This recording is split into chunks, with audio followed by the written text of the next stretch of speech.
this is beyond the presidential race.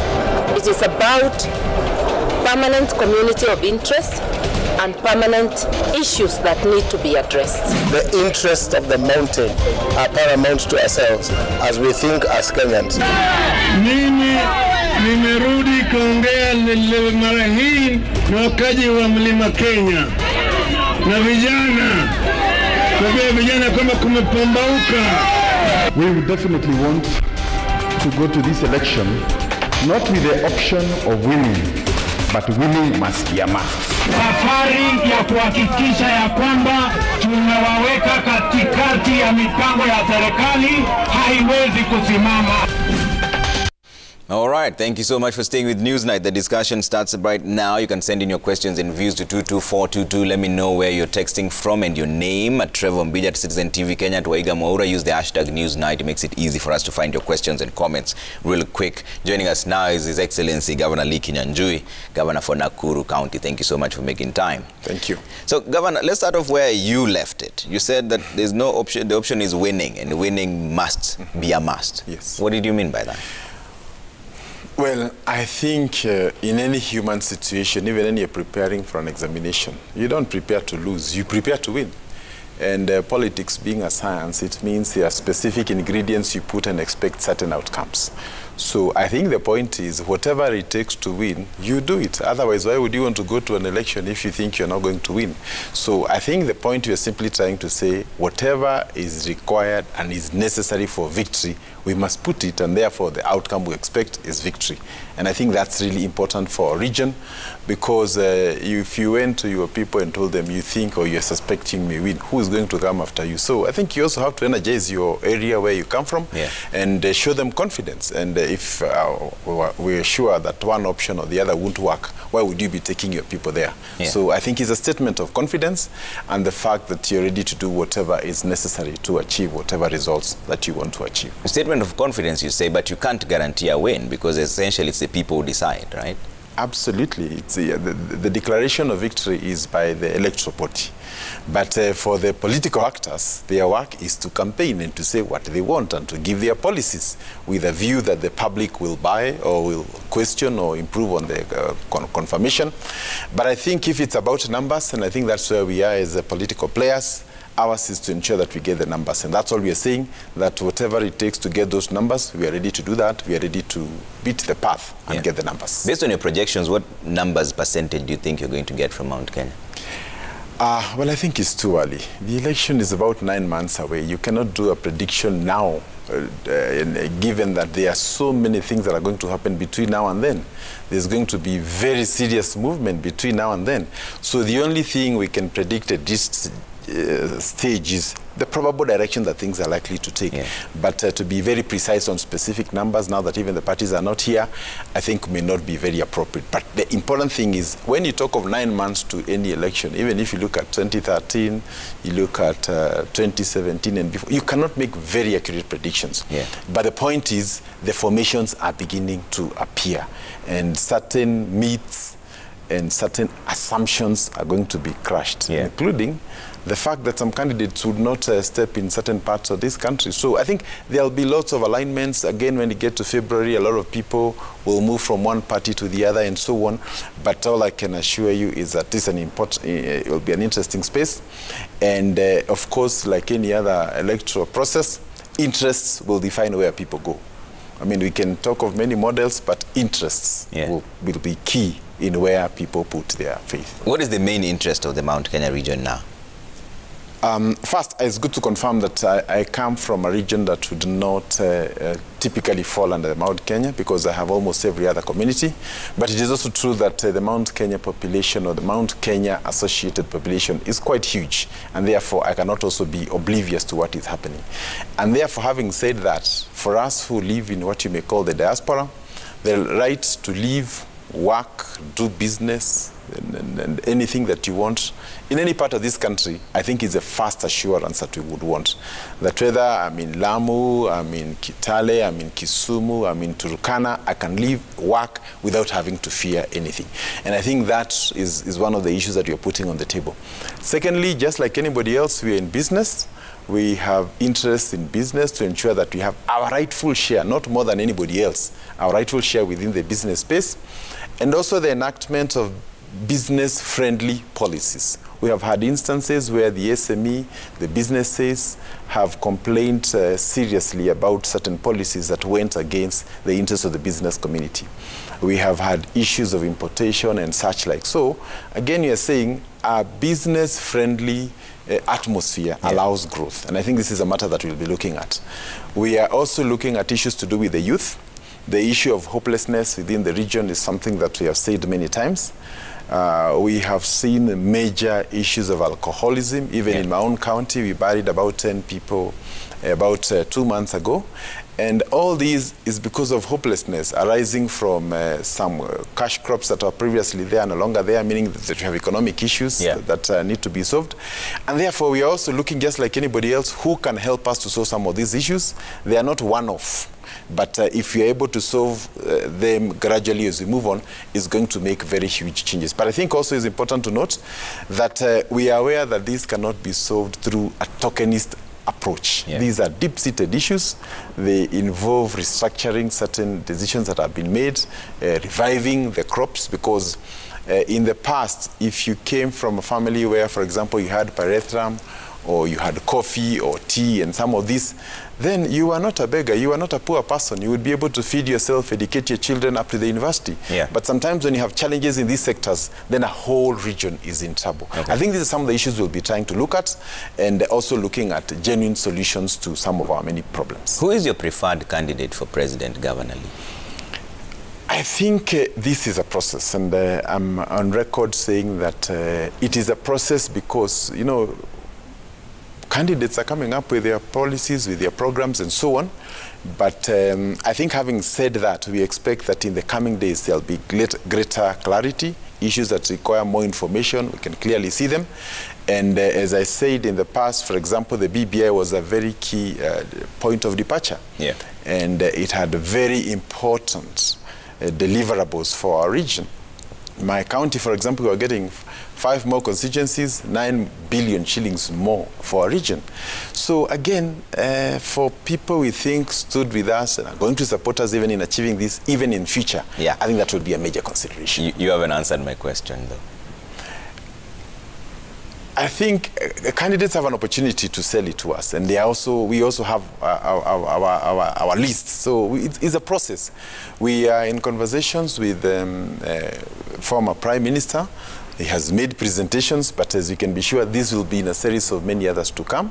And I think as our region, our eyes are open. We are very sympathetic to those who stood with us, specifically to the former Prime Minister for also supporting the President during a very difficult period. And I think as we move on, there's every indication that we will get where we want. You sound to me like you haven't made up your mind, Governor. As a person, I have said, and I want to repeat, that I have personally never voted in that direction. But seeing what I see today, seeing the recent actions, seeing who has stood with us during the BBI process and many other times when he wanted to know who our friends are, I feel very inclined to go in that direction. But like I'm saying, a political process involves, okay, we are voting with you. What are you also putting on the table? So again, if we came here and said that we've closed everything, then it means we have no business negotiating. So it's a process. So you're open to discussions with any other candidate? Because there are some leaders from Mount Kenya region who said that there's an irreducible minimum of a deputy president position and 40% of the cabinet. Is that your position as well? Okay, the position of me as an individual may not count. What will count is that eventually when we get to the table, we will discuss with the candidate that will emerge, that will be supportive of our agenda. And as I have said, we are very sympathetic currently to the former Prime Minister unless anything changes. And as we sit there, there will obviously be, we are doing this for you, what are you also doing for us? Are you guaranteeing us safety of business, positions in government, and all this? And it's not just a question of one. You can get deputy, but also have nothing else down there. So I think it's a long conversation, and it's not something to be done in presses. There'll be a serious conversation with strategists and people who've been there before and who can also lead in some of these conversations, and ultimately will be able to announce what would come. Yeah. Governor, you're a governor of Nakuru. Yes, it's cosmopolitan, but also you have links in the Mount Kenya region, so you know what they're saying on the ground as a leader there. What are the irreducible minimums? I think the issue of running mates. The region has for a long time had the top seats. So for this time not to be at the top, I think the least you would give them is a running mate. Okay. But beyond that, there are also other critical positions in government, including ministries, ambassadors, parastatals, and all those other things. What percentage? And I don't think we've reached to percentages. That is good to be fair. Okay. But ideally, we would not be asking for more than what is due to us. If you know, I think also it's good to say that Kenya belongs to all of us. We are therefore not asking for anybody else. But I think as a region, we would say what is due to us, let us get. If our population is, for example, 40%, there's nothing wrong with saying give us what is commensurate with our numbers and our contribution to the economy. And personally, even for me as Nakuru, I've also said in the past, and I wish to repeat, that our region has for a long time not had its fair share. So I think this is the time. And our constitution is such that before, I mean, we would go to an election and anybody would win. But now the constitutional thresholds for victory are so high that you have to talk to everybody. But as you talk, they also get to know what each section and each part of the country wants. And I think this is part of the building alliances and coalitions that is necessary for a stable government even as we move forward. You've mentioned you're sympathetic to the former Prime Minister for having stood with you through the BBI. Didn't the Deputy President stand with you in 2013 and 2017? I think I don't make those decisions. I said sympathetic, and I think everybody has a right to their position. And we are now talking of 2022. I'm just trying to say I'm sympathetic. I have not said I will run away if anybody else comes. But I think saying you're sympathetic simply means that you've weighed certain options, and in your view that you see certain things that would hold true. But I think also it's important to note that, like I said, it's all about interest. Me, I come from Nakuru. And I've also looked at other broader interests. I've looked at issues of the economy and many other issues. And I think as we move forward, subject to other things also being ticked, I would be looking at some of those issues. But I also have my vote, and everybody else has the opportunity to make their choices. And personally, credentials to do with good governance, fight on corruption. In my opinion, those will be very important, because I believe whether we are in office or not, a strong, stable country where anybody can access whatever services they want, you don't have to know anybody, our credentials are important to us. And I think it doesn't mean that this person is good, all the other people are bad, but you know, it's a skill that you have to weigh from time to time. All right. So would you say that the handshake is the difference between the Raila Odinga candidature of 2007, 2013, and 2017, and now in 2022? Is that what has made the difference? That is the difference. If that handshake outside Harambee House did not happen, I'm sure the conversation would be different. And I think it's for that reason that we were saying that I think the handshake should have been even broader to include many other players as we move forward. Because unfortunately, it was not understood well at that particular time. But it was necessary. I come from a place where we produce potatoes, carrots, and everything. And sometimes even sending your produce to Mombasa was not possible on certain days because there would be, you know, drama in the capital. So you want stability. Like I said, we are a business community. We want to do our business, send our produce all over. We are in transport and that kind of thing. So whoever gives that kind of guarantee, or at least assures that, I think is important. But more importantly on the handshake is the fact that at some important stages in life, it's good to take a retreat. You know, we all have our ambitions, we all have what we want, we all have what our supporters want us to do, but I think more importantly, what is good for the country. And at that particular point in 2018, when all of us, if you even happen to go to any international conference, the first thing you would be asked is, how is it back at home? Is it safe? So we were able to address that particular issue, and that was the most important thing. Then you had the BBI that sought to address some of the long-standing issues. I come from a county where one of my constituencies has 150,000 registered voters. Yeah. In the same country, you have another one with 20,000 registered voters. Those two members of parliament, when they meet in parliament, they all have equal power. So one section has a devalued vote, and another one has a higher vote. So the equality of the vote is also something very important. Okay. And when the BBI came, although it did not go through, we had the opportunity to discuss and put our case forward. And he also came forward and supported us. And I think for that, those are some of the reasons I would say we are sympathetic to his cause. All right. And you know, you mentioned that personally you haven't voted in that direction before. I'm assuming that's towards the Prime Minister Raila Odinga. And the same has been perceived. The leaders from Mount Kenya had said that that is not the direction that they're going to take. So what are you going to tell the people of Mount Kenya now? Were you wrong back then to change their minds? What are you going to tell them? What is the message to change their mind? Should you decide to back Honorable Raila Odinga in the Mount Kenya region? I'm sure should that time come, we will have a strategy. But I also want to tell you that the region is receptive to all candidates. I came personally from Nanyuki yesterday all the way up to Githurai in broad daylight. We did not require any protection, and Wananchi received us all the way. You come, you speak your agenda, and if you speak to their hearts and their interests, then they will be ready to listen to you. I think it would also be wrong to create perceptions that certain regions are no-go zone for certain candidates. And I think that is the beginning of chaos. Then secondly is that in Kenya, sometimes we have developed this notion that you don't vote somebody. What you do is vote out somebody. So you have to create a hate image so that you can direct people in a particular way. So some of these has been used in the past, where instead of saying, if you have two candidates, instead of saying this candidate is good, you say the other one is bad. The other one is so bad that we have to make sure we vote this one in. And I think it's been used across all these elections by different people for different purposes, even at the gubernatorial level, at MP level. These things have been used. But I think just like in the fairy tales, we create ogre stories so that we can deter children from going out at night. So such myths were created around candidates, and they've been repeated time and again. But is it also not true that the same former Prime Minister, when he endorsed Mwai Kibaki, they called him Jamba, which simply means their hero? So I think they are also cognizant that times change, interests change, and when you are fighting for one cause, you're a partner. When you're fighting for different causes, then you become an opponent, then they come up with strategies around that.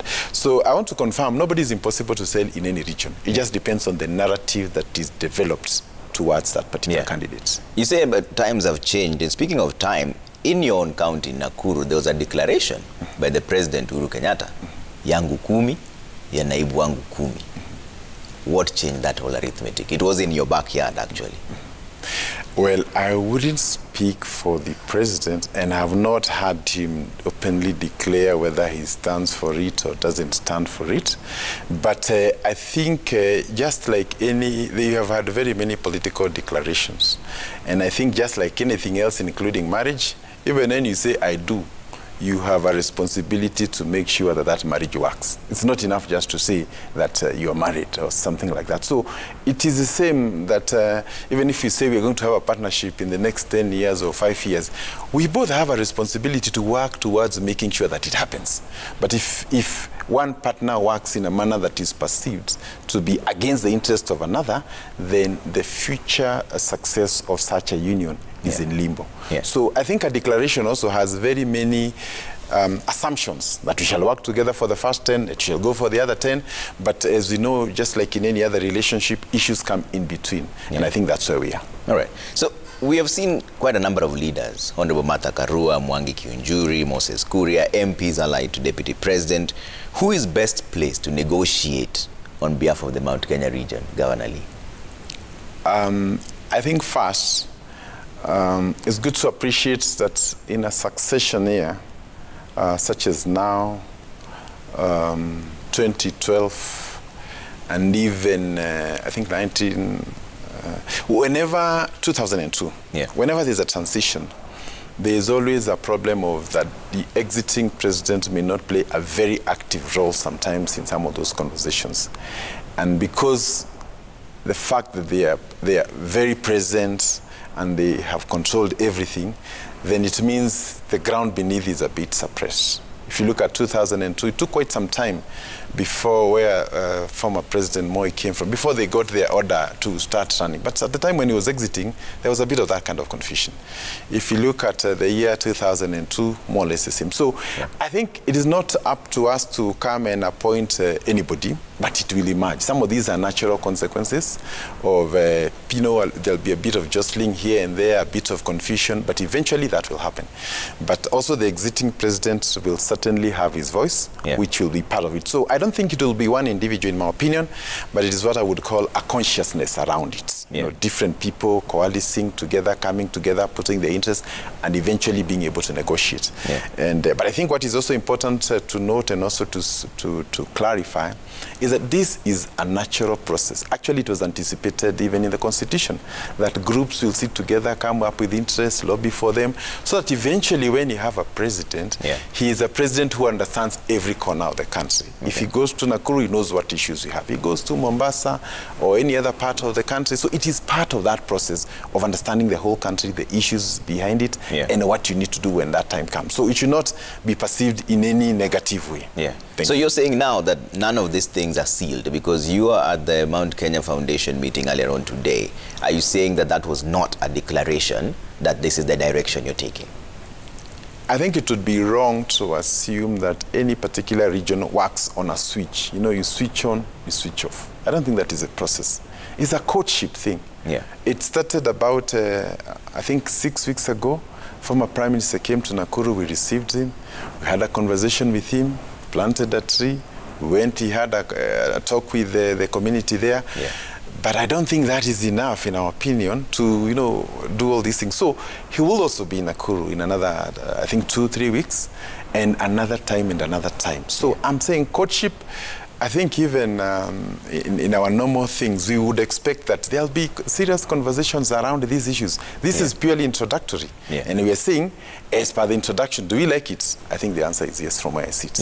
And I think if you don't like the introduction, you even don't go to the next part of it. So we're saying we like the introductory, and we shall encourage more conversations with our business people, with our farmers, with our youth, and all these other groupings, so that some of the things people have known and thought about him, you can confirm whether it is true or not, listen to his policies, and also clarify on how we move forward. So I don't think we can have a cut-off date and say, from now, all of us are here. I don't think that should be. Political processes are gradual. They are also based on milestones. They are also based on trusts. And that is why I'm saying it's not enough for anybody to say, I'll vote for this or no. It's you build a trust. So even him or any other particular candidate have an opportunity to build trust and confidence so that we can walk the journey. I like that you're using the analogy of courtship, because during that courtship, there's also leading someone on. So you're saying now that you haven't decided yet. So it's open for everyone to bring in their policies, and the people will eventually decide. Shall I say we are engaged? It's your call. If not married, then engaged. Okay. There's also been talk of running mate. In fact, you're the one who mentioned it, that at least a running mate from the Mount Kenya region would be a fair decision, because they've been at the top for the longest time. Have you had this discussion? And if you are approached, what would you say? Okay, first, the issue of, if you can't get number one, it's logical that you want number two. You can't say, I wanted number one, but let me take number 10. So the logical thing is to go to the next level. Have there been those conversations? Not to my knowledge, but it is an unwritten expectation. And this is among all actors, that our region will get that, but also noting that it's really the region that will make the final card, because when you're talking about 7 million registered voters, then it means the final play will actually come from the region. I think as to whether if we are approached or when we'll be approached or stuff like that, I think, why don't we answer that question when it is posed? Because now you're asking me to imagine I've been asked when I have not. answer. So I think the right thing is to say, I think even if those situations come, the positions in politics are not about an individual. You are there in trust for the people who have put you there. I'm a governor, for example. Not on my own volition, I put my candidature out, but the people of Nakuru put their trust in me. Yeah. So I think even the position of, say, even president, deputy, or any other position is a position held in trust. Yeah. And I think that's all we're trying to say. Okay. Yeah. I'm generally digging in your political experience. I know most of these things are subjective and the people are the ones who will decide. One Kenya Alliance, for instance, they've all insisted that they're running. Before they used to be the former Prime Minister Raila Odinga. How do you think that will upset the political arithmetic? They are deciding to run. Yeah. Okay, first, I think it's good to confirm that for you to run in Kenya, the basic constitutional thresholds is known. You know, you have to be beyond 35 and all those other things, registered voter and that kind of thing. So nobody can stop another from running wherever you come from. Even an ordinary citizen can run. But I think the issue of running to win is very different. You cannot have 5 top candidates. The last 3-4 elections have taught us you can only have 2 major candidates. The rest are totally in the other category. It's not my business to say who will be in the other category or who will be the top 2 candidates, but we cannot have a constellation of 3 or 4 sort of constellations. It's only 2 that can function because you need at least a minimum of 24 counties. And if you have 47, then it means the real chances are only probably with 2. So I think conversations are still ongoing, both what is in the public and also what is in private. And these candidates across the board also have constituencies. So again, it's not good to be insensitive to any of their constituencies, but to say that we remain hopeful that the conversations will eventually lead to what is best in the best interest of all of us. And that's why I'm saying the journey has begun, and therefore to ask very conclusive questions may not be very appropriate at this stage, but to confirm that we hope that let's put the country first, and also appreciate that if everybody wants to run so that we're on record as having run, then we'll not have solved a problem. And I think Kenyans are seeking answers to very critical questions on youth engagement, on employment, economy, agriculture, all these thorny issues, including also issues of national integration. Because I think as we move forward, we want a more united country where people live together and you don't have to feel isolated on account of where you come from. These are issues that will be very important. And I think we should put our mind together in trying to answer those issues. Yeah, speaking of issues, are you confident that the leaders who have been speaking, and there are several of them from the Mount Kenya region, from different places, are they speaking the language of the people on the ground? Are they representing their views as is? Which particular? Especially in Mount Kenya region. When you say that we will galvanize and go a certain direction, are they speaking the language of the people on the ground, or is there a possibility that the people think very differently from the leaders who speak on national TV? I think it's two-way. Do the words and actions of leaders inform the public? I think it's true. Are they necessarily saying what's on the ground? I think that is also debatable. But I think it's also good to confirm that I think if you recall from around 2018, the clarion call by the president was that let us stop politicking, let us go to work. When it will be time for politics, we shall do the politics. But it would appear that that time when it would be ripe to do politics had not come. But now it has come. So we expect very many political conversations. And I think moving on, I think almost every other week, every other month, there'll be key meetings and key discussions around how we can be able to move forward. So I think we will eventually, the region will be aligned. And also to confirm that what informs choices is interest. So I think it's not that you can't work with X or Y, but where are your interests best met? And there has been a bit of vacuum in terms of leaders having a conversation, especially the young generation. But I think, like I said, now is time for that conversation. Okay. There's a question here from Eric Odala who says, Trevor asked Governor, is it a strategy to secure Mount Kenya presidency after 2027, as Baba will only go for 1 term? Now, you know, some of these questions require a prophetic mind. And because I think you cannot, I think the first mistake we made, I must say, in 2013, is also to make prophecies or declarations 10 years from that particular time. So it's difficult to plan politics maybe beyond even a year, in my opinion. So I think what is important for now is we have an election in front of us. Do we want to do 2 elections at the same time? We are considering this one and another one. I think it would be most inappropriate. Yeah. We need to focus on this election, get our people, and our people means Kenyans, to look at their issues and how we can best be able to solve them. Okay. Let's bring up some of the feedback and see what you're saying before we wind up on this. Kagwi Kanini says, Governor Kinyanjui is right. We go to the elections to win, not to lose. The formations have started shaping out. 2022 is a defining year. I wish Kenyans go for the most qualified, incorruptible leaders who have impeccable integrity in 2022. All right? See what else comes up. Dr. Nick Zareta says, please ask Governor Kinyanjui, why is everyone in Mount Kenya seeking to negotiate with presidential bigwigs while they have Mwangi wa area for vying for president? Why not support one of their own, essentially? Yeah, that's a direct question from Daktari. I think I have a lot of regard for Mwangi wa area. He's my colleague, as you know. Yeah. And I think personally he hasn't reached out to me. Yeah. But I think these are conversations that will come. But there's a certain section that also believes it's time also to expand the conversation beyond ourselves and see how we can work with other people. And like I said today, we are in the business of winning. So I think we also don't just want to be in the ballot. Yeah. And it's for that reason that our conversations must be based on the highest probability of winning. Who has the highest probability to win? I think that's a conversation. We can't determine that right now. But you said you're in the business of winning. In terms of who we engage with, that will be key and core. Okay. Crispus Wadimba says, avoid courtship and leading analog. People of the mountain will only accept dowry from very serious suitors. Na bado, hatujapata.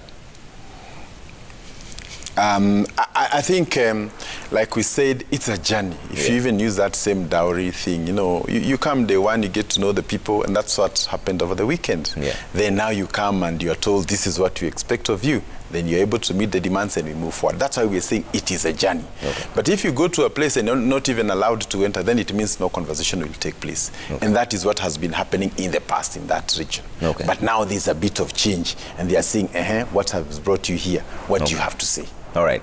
Ashford Hinga says, ask Lee Kinyanjui if today's sentiments means that he supports Raila for president. Yes, I support, but like I said, and I want to repeat, it is a journey. We have had them. This is the first sort of conversation. And I said my past voting patterns have not been in their favor, but in the future, I see it changing. It's a continuous tense. It is changing. So it's a process that we need to manage. And like I'm saying, both of us have to manage that process to make sure that expectations on both sides are met. But as of now and here, we see very good indications. Okay. Kip Dan says, please ask the governor how the country is going to be united. What is the plan to ensure there's unity across the country? Thank you. I come from a region where unity is very paramount. I've said it in the past, and I also wish to say that the only way we can be able to move forward as a country is really to break the barriers, irrespective of whatever communities, whatever regions we come from. There's greater wealth and there's greater prosperity when the country is united. And I think it is for this reason that we say that even this Azimio, a new Kenya must be broadened. And I also started by saying the handshake should also be broadened so that everybody is included in the conversation. And it is for that reason that we are saying even under OCA or any other configuration, we are still alive to the fact that we have hope in these conversations that everybody will finally come on board. But I want to confirm that sometimes we focus a lot on what the big leaders agree. But beyond that, we must also insist on the ordinary people in their normal circumstances working together, living together. But it would be wrong to assume that if a leader from community A and community B come together, naturally the two communities come together. So we also need to look at the issue of unity at the very grassroots level and to ensure that opportunities are not given on the basis of ethnicity or nepotism or any other form of favoritism that actually breeds the kind of problem that we have witnessed in our society in the past. Yes. Okay. Josiah Mutai says, would you kindly ask Lee Kinyanjui the reason they strongly believe it is only Mount Kenya who have interest at heart? If every tribe and community takes that path, how will Kenya be? I think I started by saying that every region has its interests, and it is incumbent upon the leadership there to articulate those interests. Yeah. So I have no problem. About 2 weeks ago, the former Prime Minister went to meet the Ma community. They had their conversation, they had their demands. I've also seen the Deputy President meet different people, different communities from across Kenya. So just as much as it is okay for the others to be met and to give their position, so is it also for the region from the mountain. I think it's not give me what belongs to others, it's just give me what is rightfully mine. I think that's a conversation we need to have, and nobody should be shy of that. Okay. Mutua Lloyd says, ask Governor Lee what is his take about the Deputy President William Ruto and Gideon Moi presidency in 2022, who both come from the Rift Valley. I opt not to answer. I mean, they are all people we respect, they come from, but I think it's not fair for me to comment, because it's still early in the day. Okay. You had mentioned, though, that everybody's allowed to run. And then go get to the presidency if they can. All right. Some of these are very subjective. All right. So, final words from you, Governor Lee Kinyanjui. What should Kenyans be looking for in a leader as we go forth? And what do you expect from the IEBC, for example? Okay, thank you. So I think with respect to the IEBC, we have had a few challenges in the past.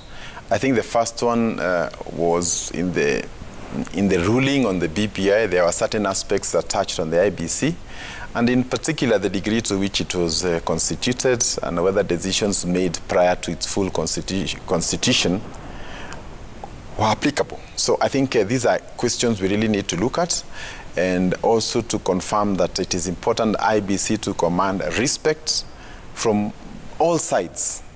And that in the past we've had situations where we are approaching an election, and people heading those institutions, if they ask they are ready, they say they are not ready. Some of those statements are reckless and can cause a lot of challenges and anxiety in a nation. So it is important that we have a bipartisan approach to ensuring that IEBC is ready and is working to ensuring that we are moving forward and all necessary measures are taken.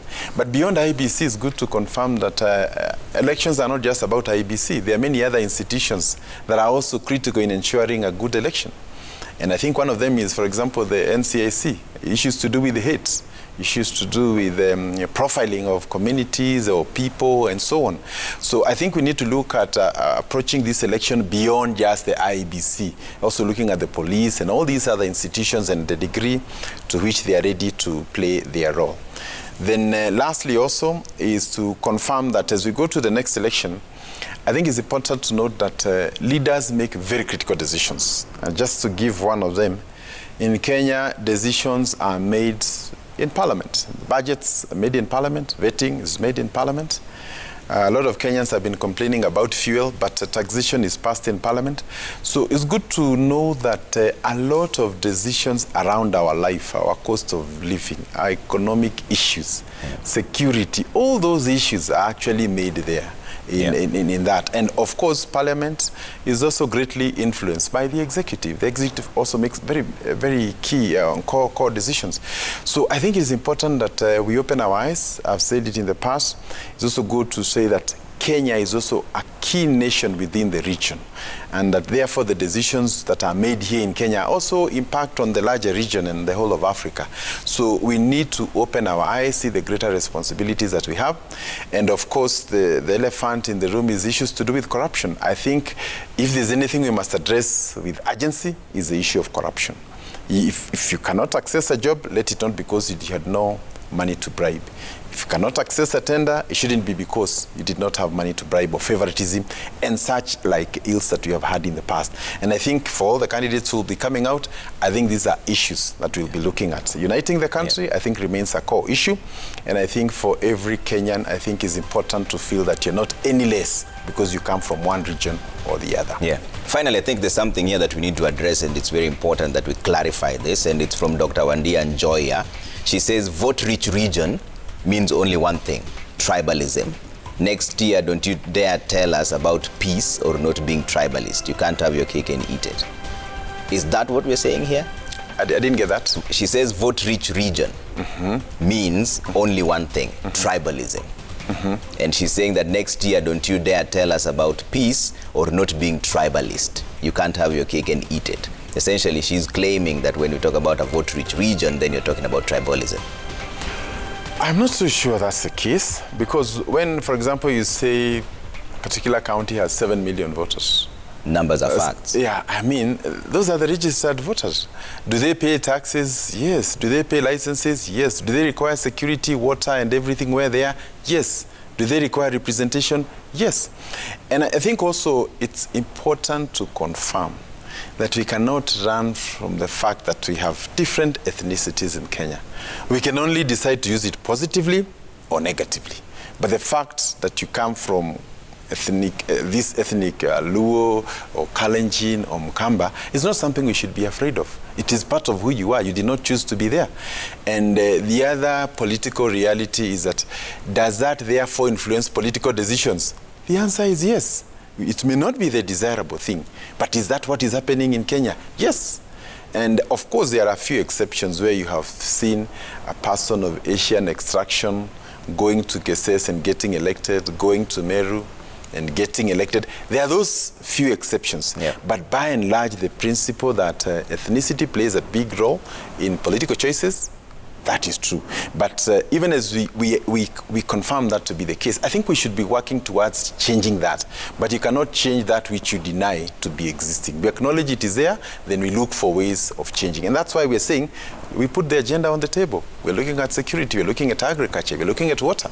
We did not say that we're looking at the tribe. But to run away is also to live in utopia. All right. Governor Kinyanjui, thank you so much for making time. Nakuru Governor, we'll see you how that happens.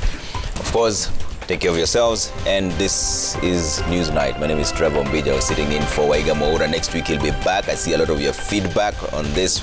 We only managed to sneak in some of them. All right, good night for now.